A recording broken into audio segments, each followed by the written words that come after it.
That's Kat with Wing Saber Historical Fencing. Hello there.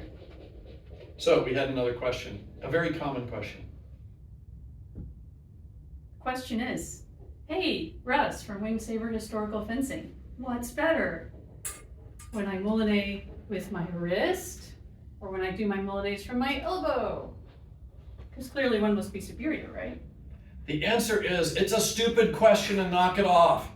It was a stupid question back then when they argued over it forever and ever and ever and ever. Now, there are very specific historical reasons why Radaelian fencing from the elbow was really great. One of which is it keeps your edge in alignment in the garden. If I make cuts at her and I'm using that elbow moulinet, my edge is going to be aligned. Yay! I don't hit flat. I also don't murder my horse by flapping it around and cutting off my horse's ears, or whoop, that was some flank steak I just took off Mr. Ed. Mr. Ed is not happy with me when I use him for flank steak. Bad. But we also have elbow moulinets used by folks who we would normally consider wrist systems, such as back in guard. Here I am in Hungarian second, such as used by Keresztesi, and if she attacks to my inside line, I roll to first. Oh, that's an elbow moulinet. And then I riposte with the wrist. Oh no.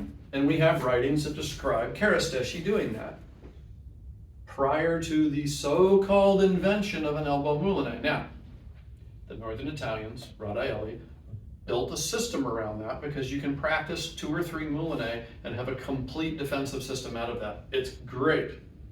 But I can also do this. Pop, pop, fizz, fizz. Where do you have an opening to get into? Because I can then have this as a defensive option.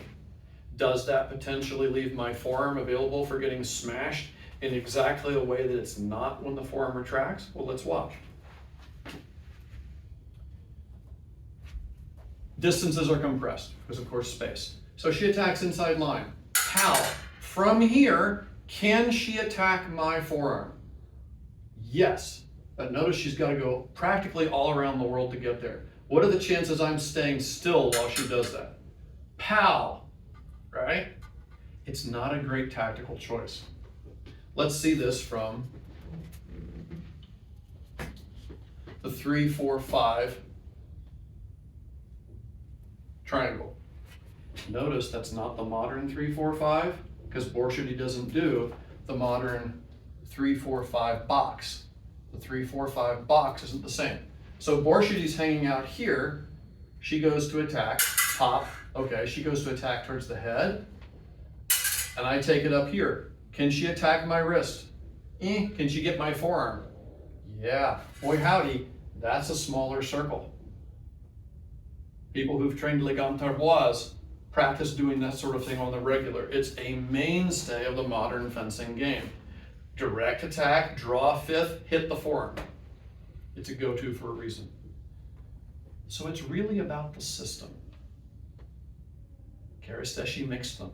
There are others who mix the actions of the wrist, the elbow, and the shoulder in fencing.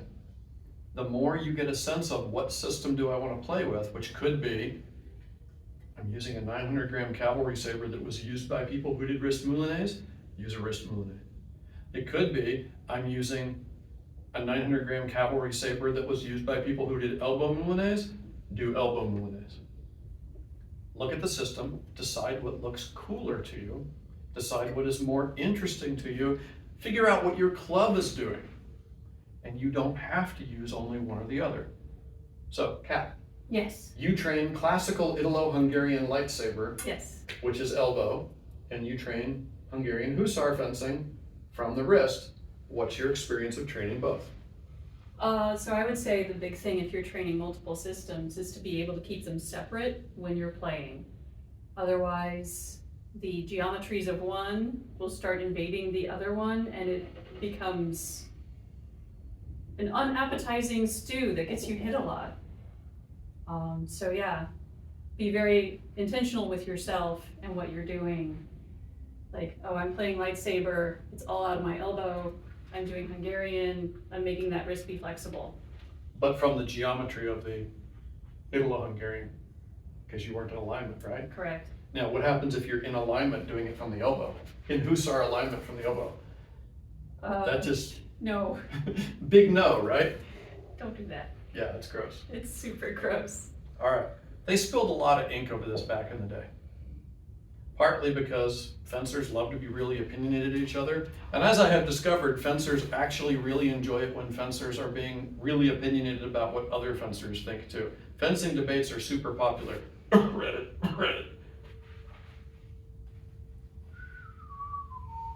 I love Reddit. But if I'm playing out of my elbow and I go to tierce, so pop, great. If I'm in high tierce and I go to first, go ahead, attack my inside line, pop, I can close that line with a single movement of my wrist very easily. This is the point where Karasteshi would scream at me.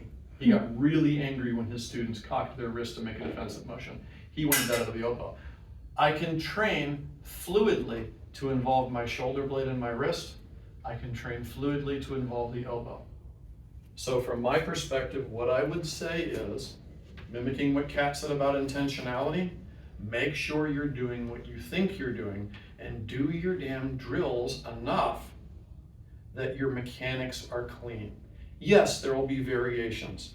The CLA and EA pedagogy guys like to talk about how variations mean that old school drilling is no good. No, I still am going to use an elbow moulinet and isolate that elbow to bring my strong to her weak if I'm going to defend that blow.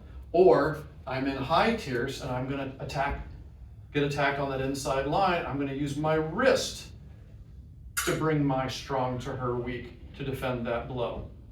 There's going to be variations, and the cleaner you get your mechanics, the more you'll know, am I doing elbow? Oh, I wasn't, was I? Am I doing elbow? Yay, now I'm doing elbow. How about wrist? How about shoulder? What if I'm doing Mazziello? And Mazziello has figured out, you know, if I just use my shoulder here, this is kind of really fun. It's not only shoulder, but she goes to attack my inside line. I'm like, no. And now I've got this tip hanging way out there. Hi. She didn't need them ribs, right? Because from here, I'm going to get myself some ribs. But We got lots and lots of options, and none of them are inherently superior to the other. It is about how you put the system together. Okay, I think I've ranted long enough. Give me last words. so be cool, have fun, go do the thing. What a great idea. People Yeah. should do that. They should do that. Bye. We've got more videos and content coming, so if you liked what you saw and it was useful for you, please stab the like button, /subscribe, and punch the little bell icon so that you're notified immediately when new content comes available. Thanks, and go do the thing.